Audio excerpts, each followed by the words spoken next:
ಎಲ್ಲರಿಗೂ ನಮಸ್ಕಾರ. ಇವತ್ತು ನಿಮ್ಮ ಜೊತೆ ಒಂದು ವಸ್ತು ವಿಷಯ ಜೊತೆ ಮುಖಾಮುಖಿಯಾಗಲು ಬಂದಿರುವೆ.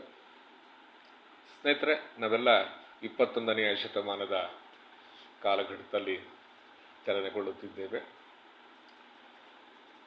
ವಿಜ್ಞಾನ ಮತ್ತು ತಂತ್ರ ಆವಿಷ್ಕಾರಗಳು ಇಡೀ ಜಗತ್ತನ್ನು ಪಲ್ಲಟಗೊಳಿಸಿವೆ. ಇಡೀ ಜಗತ್ತನ್ನೇ ಒಂದು ಪುಟ್ಟ ಹಳ್ಳಿಯನ್ನಾಗಿ ಮಾಡಿವೆ. ಸ್ನೇಹಿತರೆ, ಪ್ರತಿಯೊಬ್ಬರೂ ಸಹ ಕನಸು ಕಾಣ್ತಾರೆ. ನಾನು ಹಾಗಾಗಬೇಕು, ನಾನು ಹೀಗಾಗಬೇಕು. ಪ್ರತಿಯೊಬ್ಬರಿಗೂ ಒಂದು ಕನಸು ಇದ್ದೇ ಇರುತ್ತೆ. ನಾನೊಬ್ಬ ಕವಿ ಆಗಬೇಕು, ಸಾಹಿತಿ ಆಗಬೇಕು, ನಿರ್ದೇಶಕನಾಗಬೇಕು, ನಟನಾಗಬೇಕು, ರಾಜಕಾರಣಿ ಆಗಬೇಕು ಮತ್ತು ನಿರ್ದೇಶಕನಾಗಬೇಕು ಮತ್ತು ಸಂಗೀತದಲ್ಲಿ ನಾನು ಆಸಕ್ತಿ ಬೆಳೆಸ್ಕೊಂಡು ಸಂಗೀತದಲ್ಲಿ ನಾನು ಜಾಸ್ತಿ ಸಾಧನೆ ಮಾಡಬೇಕು. ಇವೆಲ್ಲವೂ ಇದೆ. ಆದರೆ ಇವೆಲ್ಲವನ್ನು ಸರಿ, ಆದರೆ ಈ ಯೋಜನೆಗಳನ್ನು ನೀವು ಅನುಷ್ಠಾನಕ್ಕೆ ತರದಲ್ಲಿ ಹೋದರೆ ನಿಮ್ಮ ಸಾಧನೆ ಮಂಕಾಗ್ಬಿಡುತ್ತೆ. ನಾವು ಎಷ್ಟೇ ಸಕಾರಾತ್ಮಕವಾದ ಯೋಚನೆಗಳನ್ನು ಮಾಡಿದರೂ ಸಹ ಆ ಯೋಚನೆಗಳಿಗೆ ನಾವು ಅನುಷ್ಠಾನ ಮಾಡಬೇಕು.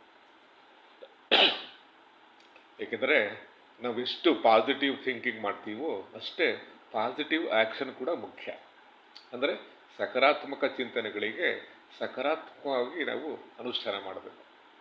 ನಾವು ಸುಮ್ಮನೆ ಗುರಿಗಳನ್ನು ನಾವು ಇಟ್ಕೊಂಡ್ಬಿಟ್ಟು ನಾವು ಹಂಗೆ ಬಿಟ್ಬಿಟ್ರಾಗಲ್ಲ. ಆ ಗುರಿಗಳಿಗೆ ನಾವು ಅನುಷ್ಠಾನ ತಂದಾಗ ನಮ್ಮ ಸಾಧನೆಗೆ ಒಂದು ಮೆರುಗು ಬರುತ್ತೆ. ನೀವು ಯಾರೇ ನೋಡಿ, ಯಾವುದೇ ಕ್ಷೇತ್ರ ತಗೊಳ್ಳಿ ನೀವಲ್ಲಿ, ಅಲ್ಲಿ ಯಾರು ತಮ್ಮ ಕಾರ್ಯಯೋಜನೆಗಳನ್ನು ಮನನ ಮಾಡಿಕೊಂಡು ಗುರಿ ಇಟ್ಕೊಂಡು ಅನುಷ್ಠಾನ ತರ್ತಾರೆ ನೋಡಿ, ಆ ಅನುಷ್ಠಾನಕ್ಕೆ ತಂದಾಗಲೇ ಆ ಕಾರ್ಯಕ್ಷೇತ್ರಕ್ಕೆ ಒಂದು ಮೈಲಿಗಲ್ಲು, ಒಂದು ಮೆರುಗು. ಹಾಗಾಗಿ ನಿಮ್ಮ ಕ್ರಿಯಾಯೋಜನೆಗಳನ್ನು, ನಿಮ್ಮ ಸಕಾರಾತ್ಮಕ ಚಿಂತನೆಗಳನ್ನು ಒಂದು ಪಟ್ಟಿ ಮಾಡ್ಕೊಳ್ಳಿ. ಆ ಪಟ್ಟಿ ಮಾಡ್ಕೊಂಡ್ರೆ ಸಹ ನೀವು ಆ ಪಟ್ಟಿಯನ್ನು ಅನುಷ್ಠಾನಕ್ಕೆ ತರಬೇಕು. ಹಾಗಾಗಿ ಅನುಷ್ಠಾನಕ್ಕೆ ತಂದಾಗ ನಿಮಗೆ ಗೊತ್ತಾಗುತ್ತದು, ಇದು ಯಾವುದು ಸರಿ, ಯಾವುದು ತಪ್ಪು, ಏನು ತಪ್ಪು ಮಾಡಿದೆ, ನಾನೇನು ಮುಂದೆ ಮಾಡ್ಕೋಬಹುದು, ಅಥವಾ ನೀವು ಗೆಲ್ಲಬಹುದು. ಹಾಗಾಗಿ ಅನುಷ್ಠಾನ ಕೂಡ ತುಂಬ ಮುಖ್ಯವಾಗಿರುತ್ತೆ. ಏನಂತೀರ ಸ್ನೇಹಿತರೆ? ಇಷ್ಟು ಸಾಕು ಅಂತ ಕಾಣುತ್ತೆ. ಎಲ್ಲರಿಗೂ ನಮಸ್ಕಾರ.